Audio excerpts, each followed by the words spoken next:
Hello, my lovelies. Today we will read the fanfiction Vinum written by Striker Sky, Chapter 6, Dionysus POV. Something fell off, a disturbance that I couldn't quite shake. Attempting to push the unsettling emotion aside, I turned my attention to the end of the capture of the flag. My sons, Castor and Pollux, stood with matching grins, celebrating another victory. Percy, exhausted but seemingly unharmed, engaged in conversation with a child of Athena, a reasonable choice for post-game discussions. However, my gaze lingered, drawn to the ocean, when my instincts told me something wasn't right. The waves whispered a subtle warning. As I observed Percy, I noticed a peculiar occurrence, a snake-like coil made of water, resembling my vines, but embodied with more fluid nature, wrapped itself around his ankle. Before the ocean fully claimed him, Percy shouted in bafflement, his voice carrying confusion and fear. I couldn't believe what was unfolding. It was as if Poseidon himself had a vendetta against him.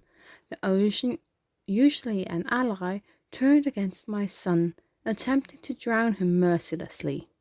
Percy's hand never breached the surface. Like a rock, he sank into the cold depths. Reacting instinctively, I didn't think twice before sprinting towards the water's edge and diving into the chilling embrace. The ocean resisted my every move, fighting against my divine presence. Percy, eyes closed, continued to be pulled further away, deeper into the abyss. Determined I reached him just in time, his lungs likely filled with water, and the ocean reluctantly released its hold on him. Reaching the surface, I called out urgently, "Percy!" His eyes remained closed, face covered in water, and his hair sticking to his face. Brushing the wet strands aside, I repeated, "Percy!" Still, there was no answer from him. The gravity of the situation weighed heavily on my heart as I held on to my unconscious son in the water. I brought the boy to the shore, annoyance lingering, but the concern was evident in the eyes of Castor and Pollux as they rushed to my side. Their worry mirrored the questions they fired at me. "Is Percy okay? And what happened?" Kieran joined in, offering to take Percy to the infirmary. But I dismissed his suggestion with a gruffy reply, holding the cup I had given to Percy. A decision was made to wake him, and Pollux volunteered to take care of Percy. Dumping the liquid from the cup over Percy, I watched as Pollux stood up, declaring, "I can take him, Dad." There was an uneasiness within me, a sense of guilt that lingered. Percy would be fine, and Pollux could certainly take care of him, but my emotions were complicated. Why did I worry about Percy like he was my own? In some ways he might be mine, considering the unusual bond that had formed between us. I never imagined myself intervening for any other camper in similar situation, but with Percy it felt different, a sense of responsibility and care that went beyond the usual bonds of a god and his demigod offspring. I tried not to think about it. I tried to push away the unsettling thoughts, aware of the watchful eyes of the campus and the boy I still held. Despite the wrongness of the situation, I reluctantly handed Percy over to Castor and Pollux, trusting them to take care of him. The crowd dispersed. I stealthily made my way to cabin 12, where Castor casually questioned me. "Dad," I reassured them. Percy and I was welcome inside. Pollux's worried inquiry followed. "Is he going to be okay, Dad?"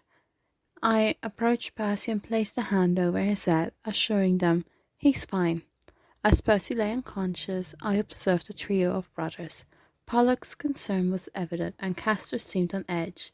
It was lost on me that I felt a sense of responsibility of Percy's well-being, more than I had expected. I was a god, and yet the connection with this demigod felt oddly personal. Castor glanced at me, a mix of gratitude and worry in his eyes. "Thanks for saving him, Dad," he mumbled, and Pollux nodded in agreement. I nodded back, unsure of what else to say. I could sense the unspoken question in their eyes. Why did the ocean attack Percy? I decided to leave them to watch over Percy and headed back to my usual spot, the pavilion. My thoughts were conflicted. The camp was filled with demigods, and while I had a general acceptance for them, Percy seemed to be carving out a unique place in my divine heart.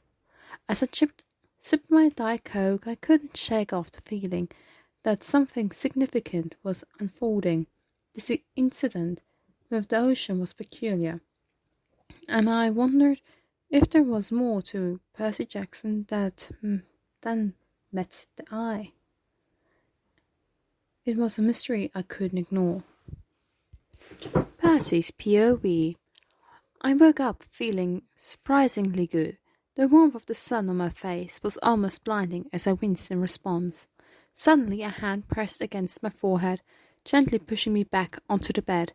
For a brief moment I thought it might be Castor, but the voice that followed clarified everything. "Sleep, kid."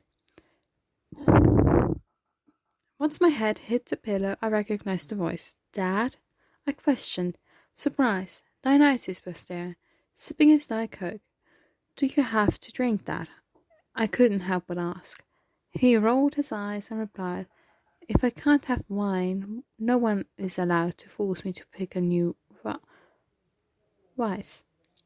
He settled into the chair. I found myself wondering if he had been here the entire time. With a sudden realization, I offered, "I can just grab you some wine." Dionysus raised an eyebrow. "How about a new quest?" I groaned, pulling off the blankets as I contemplated making my way over to Kieran's room to steal some wine. "What do you want me to get now?" I whined. He suggested, "Go to the underworld and get me some of Hades' stuff. My uncle always hides the good stuff." I scoffed in disbelief. "You're joking." He simply shrugged. "You know, most kids at this camp pray for years to get a quest from their parents. Look at Luke." "Fine," I said with a sigh. "I'll get your dumb wine," but after I trailed off, realizing there was something more pressing on my mind. "After I'll get the wine, okay?" Dionysus chuckled into his drink, hitting me lightly with the bottom of the can. The other hand threw back in amusement. "I was joking. You're not trained properly, and you almost drowned in a lake." Ruffling my hair, he whispered, "In a few years, I'll send you boys on a quest, if you still want it." I bit my lip, stubbornly holding onto my pride. "I could have handled it." "Uh-huh," he agreed. Not really agreeing, Dionysus sat by my side, looking surprisingly unguarded. It made me think about all the missed opportunities, that absent years when he could have been there for me.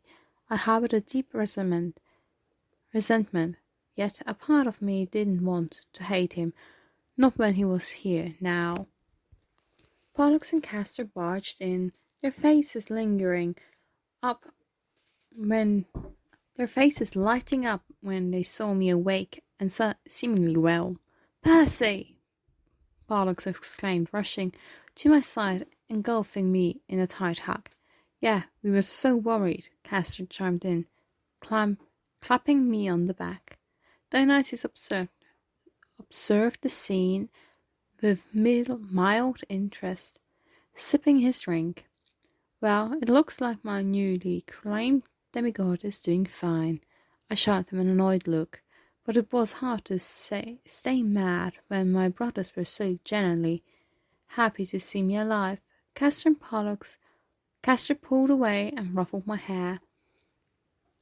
You had us scared for a moment there, little brother. Scared? Please, I could have handled it, I replied, still trying to salvage my wounded pride. Pollux gave me a knowing look. Yeah, we know you're tough, but it's good to see you're okay. The warmth of their embrace and the genuine concern in their eyes filled me with a sense of belonging. For the first time I felt like I had a real family, not just friends or acquaintances. Pollux and Castor might be the sons of Dionysus like me, but in that moment they felt more like brothers. Thanks, guys, I mumbled, a bit overwhelmed by the sudden surge of emotions. I guess it's not so bad having siblings around. Pollux grinned, playfully punching my shoulder. Of course not, you're stuck with us now. Castor added with a chuckle, yeah, good luck trying to get rid of us. Dionysus, still launching in the corner, raised an eyebrow. Well, aren't you the picture perfect family reunion? An idea struck me like a bolt of lightning. Hey, I shouted at that. What? He grumbled. You said you'd spend some time with me when I got you wine, he corrected me. I said I'd answer questions. To me it sounded pretty much the same. I want help growing strawberries. Dionysus let out an audible groan. Fine, be happy, I'm in a good mood. And Castor and Pollux get to come too, I added with a triumphant grin. Whatever, he sighed, as if granting this request was the greatest inconvenience in the world. Are you sure you're all right, Percy? Castor asked as I got up. Yep, besides, that might duck out if I don't take this chance. You guys will come, right? Pollux hesitated, before Castor answered. Of course we will. We walked outside, and what I noticed was that the day wasn't all too bright anymore. In fact, it was rather cloudy. I didn't let it bother me. What did put me off were the stares from the other campus. It was odd, their whispers and the icy cold looks. So this was what Pollux and Castor meant. Dionysus noticed it in a moment, giving one harsh glare that was enough to send anyone running. As we made our way towards the strawberry fields, a familiar figure approached us. Luke, one of the campers who had welcomed me on my first day. He wore a friendly smile, seemingly relieved to see me up and about. Hey, Percy, good to see you're doing okay. Luke greeted with enthusiasm. I returned the greeting. Hey, Luke. Yeah, I was feeling much better now. Pollux and Castor exchanged glances. His smile seemed genuine, but there was an underlying strangeness that lingered in the air. Luke continued, You gave everyone quite the scare back there with the whole drowning incident. Glad it worked out. Yeah, it was unexpected, I admitted, trying to brush off the weird vibe I was getting. But I'm good now. As Luke lingered, he looked around at the overcast sky and then back at me. Well, enjoy your time with your family, he said, the last word sounding almost forced. He excused himself, heading in the opposite direction. I tried to convince myself that Luke was simply having a bad day, or that I was overthinking things. However, the shared look between Castor and Pollux couldn't be ignored. It was as if they sensed something that eluded me. As we strolled through the strawberry fields, Dionysus reluctantly joined our strawberry growing venture. Castor and Pollux worked diligently, pulling out weeds. Dionysus sat beside me, casually picking at a patch of dirt. Come on, kid, you should be growing these with no hassle by now. I would if the plants weren't trying to kill me, I protested. They weren't trying to kill you. They just wanted a little bit of your energy, is all. Go on, try and grow some strawberries. Dionysus encouraged me. I nodded, deciding to give it another go, remembering all that they had taught me. With my hand over the dirt, I attempted to summon the color purple. However, in my mind there was nothing but blue, and an unfamiliar and dark shade reminiscent of grapes. The color mixed, and I could conjure what was a pale shade of lavender. I pulled, frustrated with the elusive purple hue. The vines crafted from the dirt, and the strawberries hung one by one, making 5. I did it. My eyes brightened proudly. Dionysus pulled a strawberry, eating it, and instantly coughed up. "These taste like salt water," he blurted out, confused. Not believing him, I tried one as well. Ew! It did taste salty. "You managed to grow something, I suppose? It's decent first attempt," Dionysus commented with a tone that felt like a backhanded compliment. The moment felt somewhat deflating until Castor and Pollux joined the scene. "Percy, you actually grew something. And on your first try? That's impressive. Can we try one?" they asked simultaneously.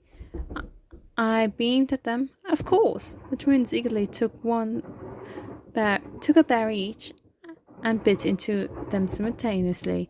Their immediate reaction was comical. Blah! Their exaggerate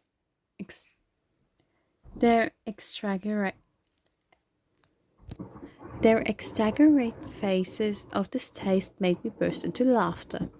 Ned hid a smile behind his hand before scooping up the plant. I guess it was only right he got rid of it before it tainted the lot. "You got time, Percy. Try again." And that was chapter 6. I hope I will see you next time. Bye bye.